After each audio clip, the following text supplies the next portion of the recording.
Content warning.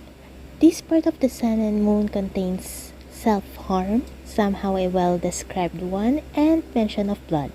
If you are uncomfortable with it, I highly suggest stop watching or listening to this video. You have been warned, and with that, part 4 of Sun and Moon, enjoy! Disclaimer: I do not own the haiku characters that are to be used in this story. Photos or covers were picked from Google. Credits to the owner.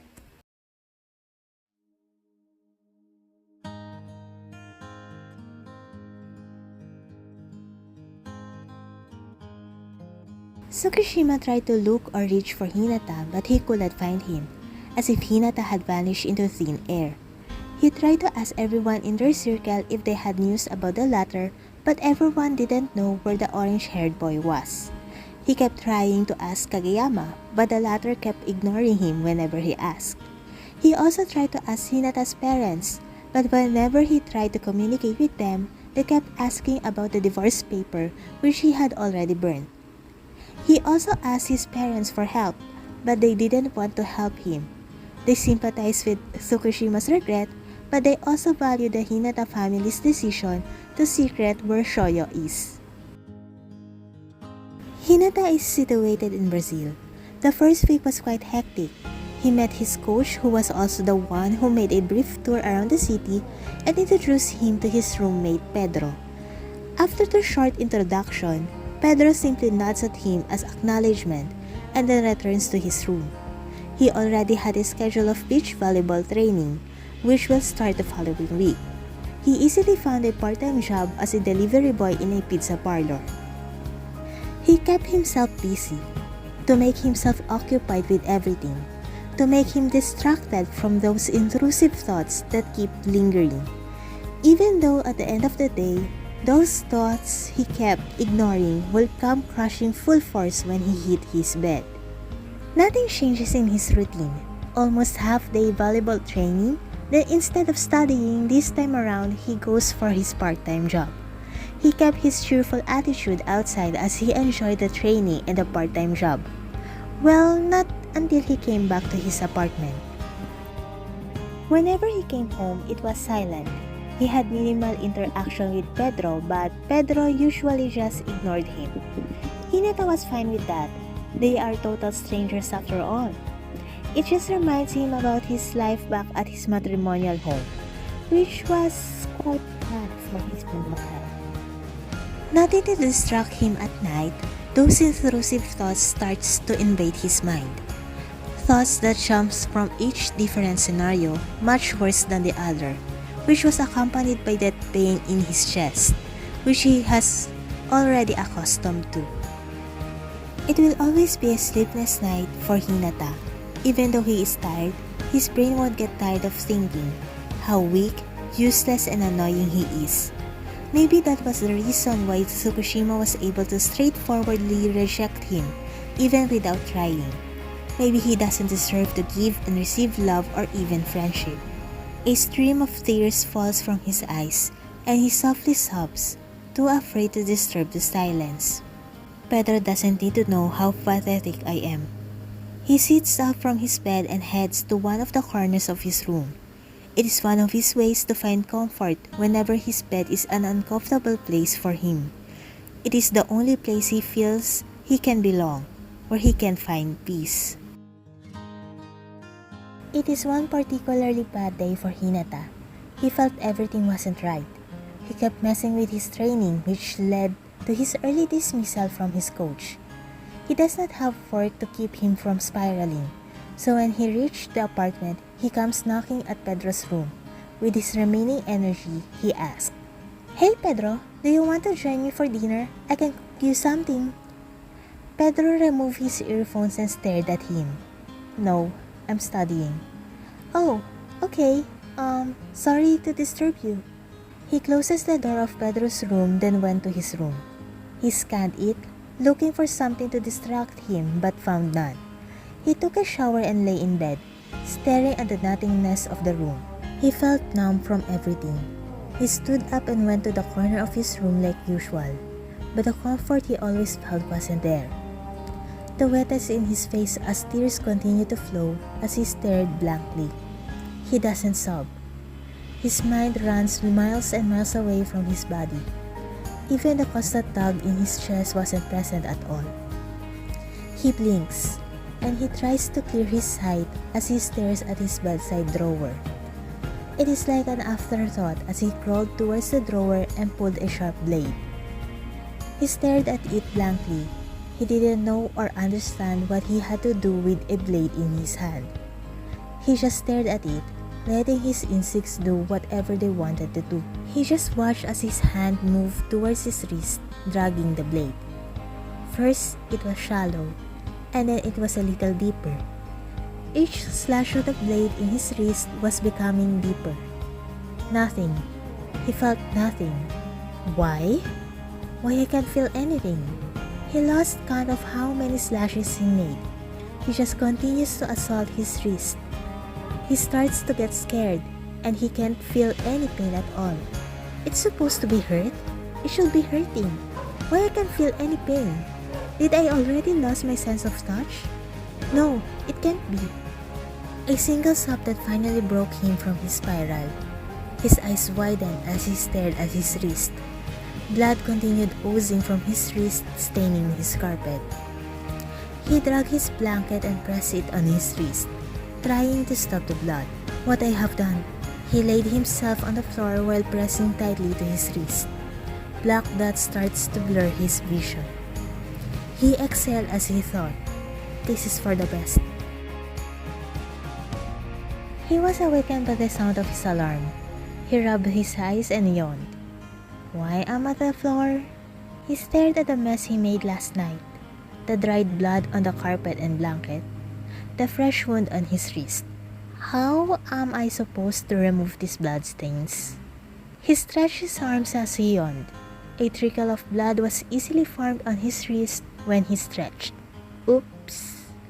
He heads to the bathroom to freshen up and also to clean his wounds. He messily bandaged his wrist and wore long sleeves. How I wish I asked Kay before how to properly bandage some injuries. He heads to the kitchen and prepares some breakfast. He prepared some pancakes and a cup of coffee for himself. He wasn't a coffee person, but due to his episode last night, he felt tired and a little caffeine in his system won't hurt much. He was about to finish his breakfast when Pedro came out of his room. He looked at Pedro and greeted him. Morning, I have made some pancakes if you want to get some. Pedro yawned and stared at Hinata. Morning. Are you okay? Yeah.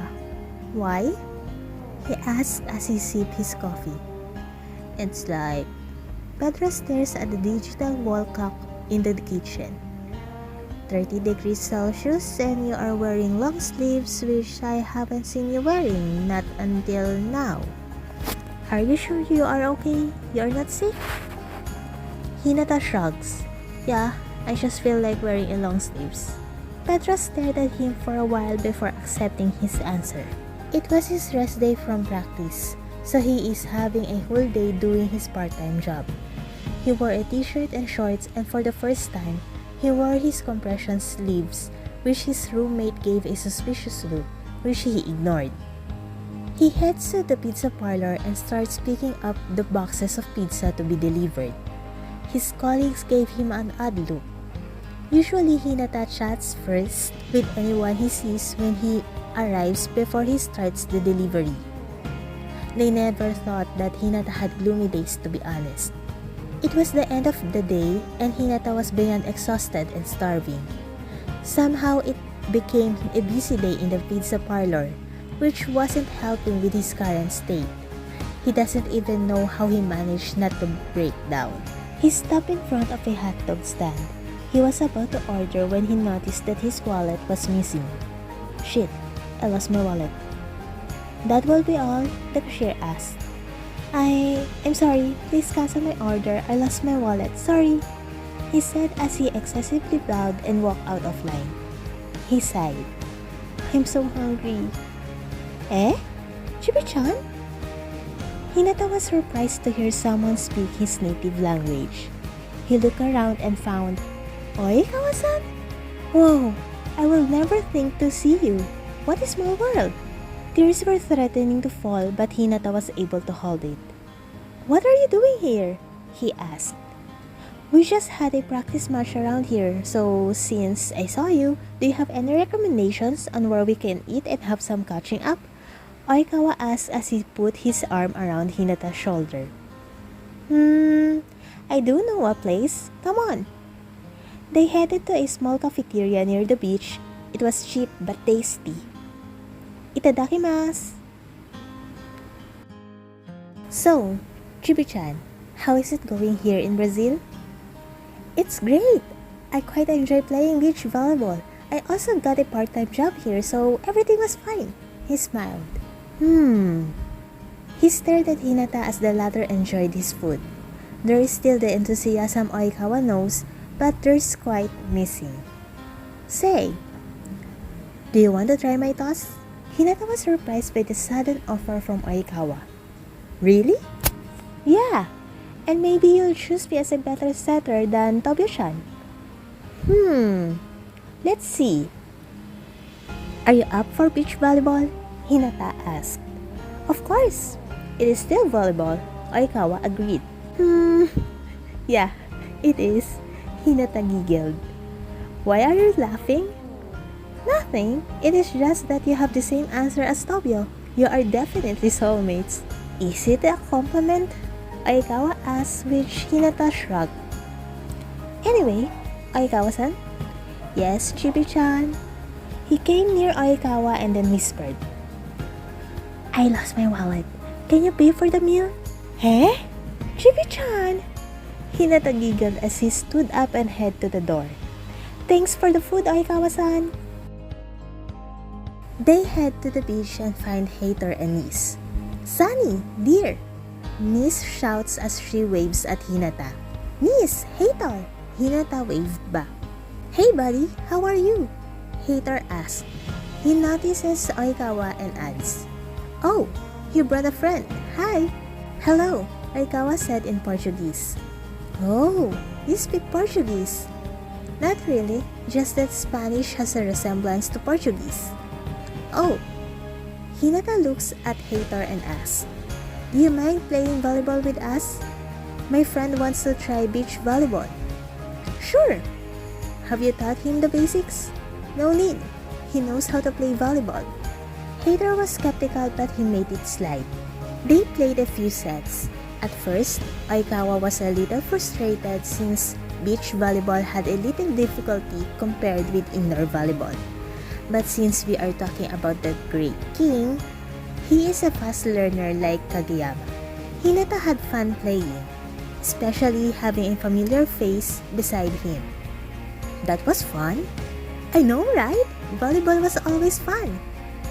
Oikawa stares fondly at Hinata. Is there something wrong? Oh, nothing. He took out his phone and said, Let's take a picture so I can make Tobio-chan jealous. Hinata giggled. Sure. They're doing their cool down when Hinata noticed the few blood stains in his compression sleeve.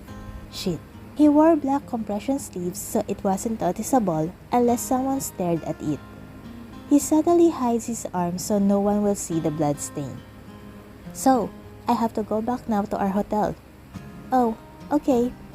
Oikawa pats Hinata's head and says, Looking forward to defeating you on the court, Shokun.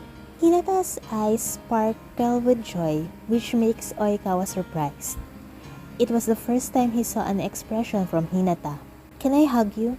Oikawa gestures a hug and says, Come here. Hinata hugs Oikawa tightly as he inhales the latter's scent, even though it is gross due to sweat, sun, and all. Thank you so much, Oikawa-san. Take good care of yourself. Contact me if you need anything. I'm way nearer than Tobio-chan. He chuckled. Yeah. When Hinata got home, the apartment was empty. He heads to the kitchen to get a drink and sees a note attached to the fridge. I just need to buy something. Please make dinner for us. I'll return shortly. Pedro. Hinata smiled to himself. It will be the first time that Pedro will be joining him for dinner. He heads towards his room and had a shower and also cleaned his wounds and changed the bandage. Afterwards, he heads back to the kitchen and starts preparing dinner. He hummed as he prepared some ingredients for their dinner. It was a little quiet in the kitchen aside from the sounds Hinata made. After he was done preparing the ingredients, he looked for a pot and turned on the stove. He starts to cook. He was just waiting for the food to be cooked properly when he stared at the flames from the stove. Do it. Try it. He grazed his fingers on the flames. He plays with the fire from the stove as if it is normal to play with. Kay said before that blue flames were the hottest. It wasn't hot at all. He was quite getting entertained as he continues to play his fingers on the flames. When I reached the apartment, all the lights were already on, indicating that Shoya was already home. I headed to the kitchen and wasn't expecting the scene in front of me. What the hell? I saw Shoya flinches as he looked at me. He was silently crying and his fingers were all red. He was about to touch his fingers but I shouted, "Don't touch it! Don't touch it!" He flinches from my outburst and doesn't dare to touch his injured hand. I took my phone out and dialed the emergency hotline. No doctors! Don't call a doctor! I can handle this! I couldn't understand what he was saying but he starts to panic and hyperventilate. Hey, Shōyō, relax. It will be fine. Everything will be fine. Just deep breath. I took a deep breath, gesturing to follow me. 911, what's your emergency? To be continued. If you like this video, consider subscribing by clicking the subscribe button. Bye!